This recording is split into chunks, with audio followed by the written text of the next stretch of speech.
2022 विधानसभा चुनाव में समाजवादी पार्टी को मिली करारी हार के बाद उपचुनाव में भी समाजवादी पार्टी एक बार फिर से दोनों सीटें हार चुकी है। चाहे वो आजमगढ़ की सीट हो, चाहे रामपुर की सीट हो, भले ही वहां पर पहले की समय पर समाजवादी पार्टी का दबदबा रहा है। क्या कारण थे, क्यों समाजवादी पार्टी हारी है? हमारे साथ जनवादी पार्टी सोशलिस्ट के जो राष्ट्रीय अध्यक्ष हैं संजय चौहान जी, वो हमारे साथ हैं। और आप लोग समाजवादी पार्टी के साथ गठबंधन में रहे, पिछले 2-3 सालों से आपका गठबंधन चल रहा है सर। और जब हमने देखा 2022 का चुनाव, उस दौरान एक जो उम्मीद थी आप लोगों की वो काफ़ी ज़्यादा थी, वो हार, और फिर अब दोबारा ये वाली हार। क्या रहा, मतलब ऐसा क्या रहा कि आप लोग ये वाली हार मिली आपको?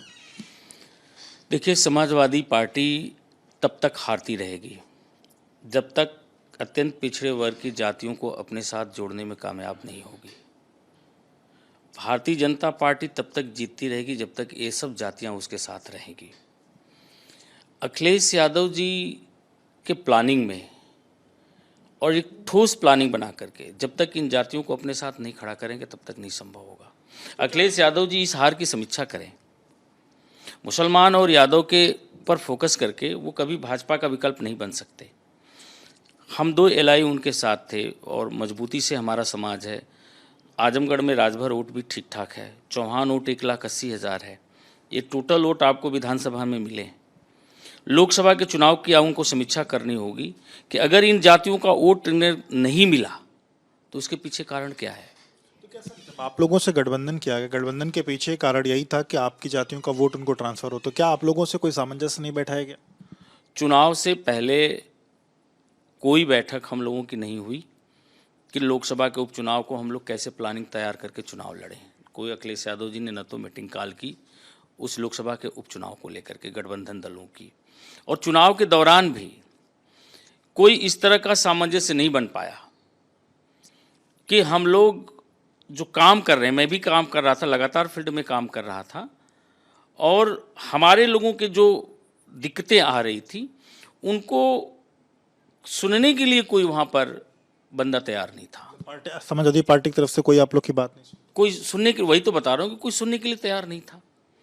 तो निश्चित तौर पर हमारी प्लानिंग, चुनाव की प्लानिंग और भाजपा की प्लानिंग हमसे मजबूत रही, इसलिए चुनाव जीत पाई। आप लोगों ने कभी कोशिश की अखिलेश जी से बात करने की?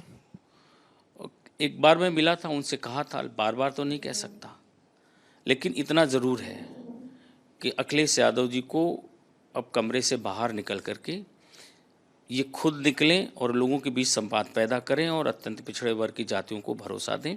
और समाजवादी पार्टी के कार्यकर्ताओं को भी इन वर्गों में बैठ करके उन्हें भरोसा और विश्वास दिलाना पड़ेगा कि समाजवादी पार्टी मजबूत होगी तो आपके हितों की रक्षा हम करेंगे, आपको हम अपनी महत्वाकांक्षा का शिकार नहीं बनाएंगे।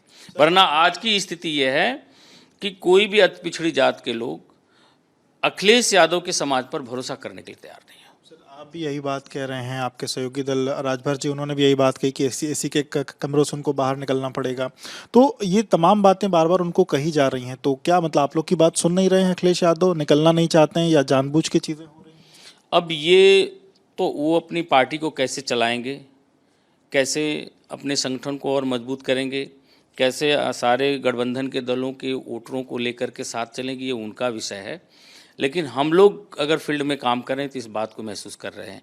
आजमगढ़ के लोकसभा का चुनाव में सरकार जिसकी है वो मुख्यमंत्री जाकर के अपने मतदाता के लिए, अपने उम्मीदवार के लिए वोट मांग रहा है, और हम विपक्ष में हैं, जबकि सरकार नहीं बना पाए हैं। हमारे कार्यकर्ता मायूस हैं, हमारे पदाधिकारी मायूस हैं, हमारे वोटर मायूस हैं, और हम घर पर बैठे रह रहे हैं और फील्ड में जाकर के अपने लोगों के हौसलों को अफजाई नहीं करेंगे तो हार तो खाना ही पड़ेगा, हार का मुंह तो देखना ही पड़ेगा। सर, क्या जो आपके वोटर्स, आपकी जातियों के जो लोग हैं, उनको क्या लगता है कि आपके साथ छलावा हुआ है? क्योंकि आप लोग को भी एक अलग आश्वासन दिया गया था, आपको चुनाव लड़ने को लेकर के जो आश्वासन मिला था वो चीज़ें नहीं कहीं ना कहीं हो पाई, तो क्या लगता है कि जो वादे किए गए थे वो वादे नहीं पूरे हो रहे हैं, छलावा हुआ? देखिए, अखिलेश जी को तो ये तय करना होगा कि दगी हुई कारतूसों से अब जंग नहीं जीती जा सकती।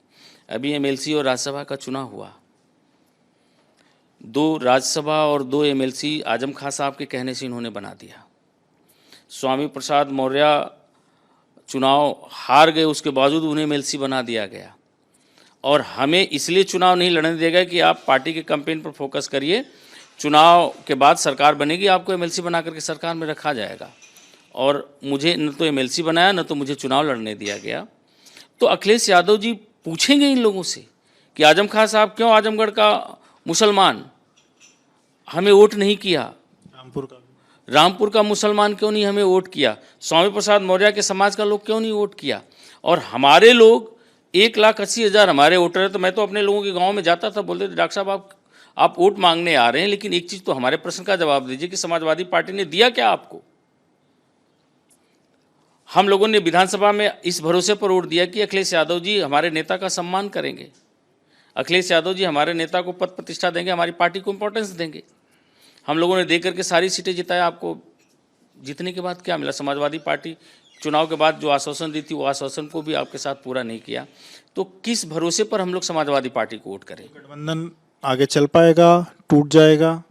देखिए, हम तो अभी अपना पूरा फोकस अपने पार्टी के संगठन को मजबूत बनाने पर कर रहे हैं। 2024 का चुनाव अभी दूर है। अगर अखिलेश यादव जी वह दायरा बना पाए और सम्मानपूर्वक हिस्सेदारी और भागीदारी दिए तो हम लोग साथ रहेंगे, नहीं तो फिर अपने पार्टी पदाधिकारियों के साथ बैठ करके तय करेंगे आगे क्या करना है। सर, आखिरी सवाल 24 को लेकर के, अगर मान लीजिए अगर आप उस गठबंधन में रहते हैं, कितनी सीटों की आपकी कोशिश रहेगी लड़ने, क्योंकि आप एक बार ऑलरेडी लोकसभा आप लड़ चुके हैं? देखिए, हमारी अपनी पार्टी की जो तैयारी होगी, अभी हम लोग 3 जुलाई को बैठक बुलाए हैं, लोकसभा वार चिन्हित करके जितनी तैयारी कर लेंगे उस हिसाब से हम लोग तय करेंगे। फिलहाल पूरे चूँकि राष्ट्रीय लेवल पे चुनाव है, तो बिहार के प्रदेश पर 40 लोकसभा सीटें हैं, तो मैं वहाँ किसी दल से गठबंधन नहीं करूँगा। मैं वहाँ अकेले दम पे चुनाव लड़ूंगा और 40 लोकसभा सीटों पर चुनाव लड़ूंगा। उत्तर प्रदेश में भी अपनी तैयारी कर रहा हूँ। 35 लोकसभा सीटें हैं जहाँ हमारे लोगों की अच्छा वोट है। उन 35 लोकसभा सीटों पर हमारे लोग पूरी तरह से हमारे साथ खड़े होकर के हमारी पार्टी को वोट देने के लिए मानसिक रूप से तैयार हो सके, इस तैयारी में हम लोग मजबूती से लगे हुए हैं। क्या 35 सीट की डिमांड ये तो संभव नहीं है? जी देखिए, गठबंधन अलग जगह है, हम अपनी तैयारी की बात कर रहे हैं। अगर हम समाजवादी पार्टी के गठबंधन में हैं तो उस समय तय किया जाएगा क्या करना है। बहुत बहुत शुक्रिया बात करने के लिए। तो आप संजय सिंह चौहान जी को सुन रहे हैं जिन्होंने रिपब्लिक से बातचीत की। वीडियो जर्नलिस्ट हितेश अवस्थी के साथ विवेक रेड नेटवर्क, लखनऊ।